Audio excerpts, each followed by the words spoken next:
Keyakinan bermula dengan satu langkah.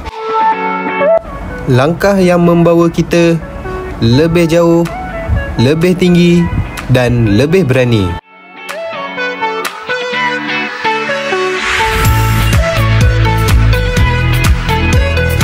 Setiap langkah membawa perubahan.